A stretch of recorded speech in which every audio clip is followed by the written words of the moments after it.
Tanukis, I hope you're all behaving for your parents. Things are fine here. I've got my coffee and there's no children around, so it's nice and quiet. I do miss you guys though. So we're going to continue our story of the day we met the Queen, and we're on to chapter 6, The Lord of Chambers and Lions. Sometimes the quietest people can surprise you, especially when they get angry. I knew that because I had seen Ahmed fight bullies when he had never even spoken 2 words in English, and I had seen Mum yell at a man on the bus who was being horrible to a woman on the bus when she usually never yells and instead tries to bite her tongue. I can't bite my tongue because it hurts too much, so I always say what I think most times. So do Tom and Josie, but Michael never says anything when he gets angry or upset. He goes quiet and looks as if he's thinking a deep thought or waiting for someone else to speak up for him. So standing there in front of MP Fry, and I've lost the page, who was still holding on to Ahmed's bag, nobody expected Michael to say the things he said. In fact, I don't even think Michael expected it, because his face looked so surprised and confused afterwards. This is what Michael shouted: "You give Ahmed his bag back, or I'm going to fight you and sue you, and my mum will take you to court for being a bag snatcher who snatches bags from refugee children. So give it back now or else." When he had finished, I could feel Michael shaking next to me, and I heard Tom whispering, "Whoa." Then, from somewhere in the crowd, on the other side of the road, a man shouted, "Yeah, you go, my lad." And a woman cried out, "Shame on you, Fry! Shame on you, Fry!"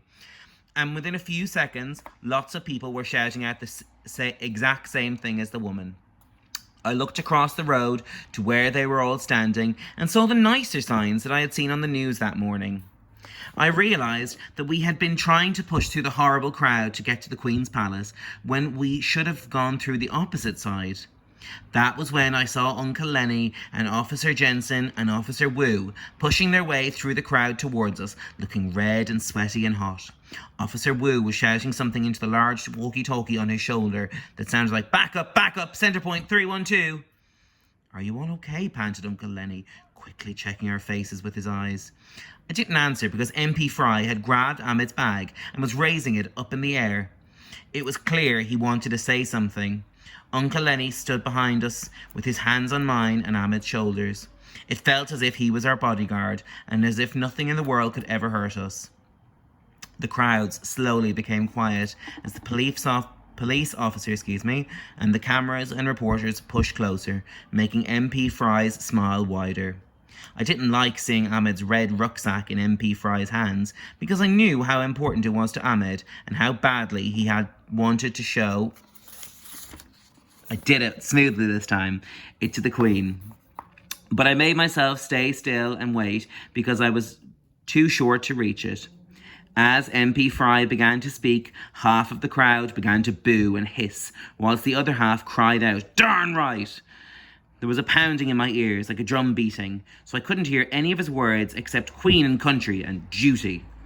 All around us, the crowd seemed to be getting bigger and taller, so I held on tighter to Ahmed's arm.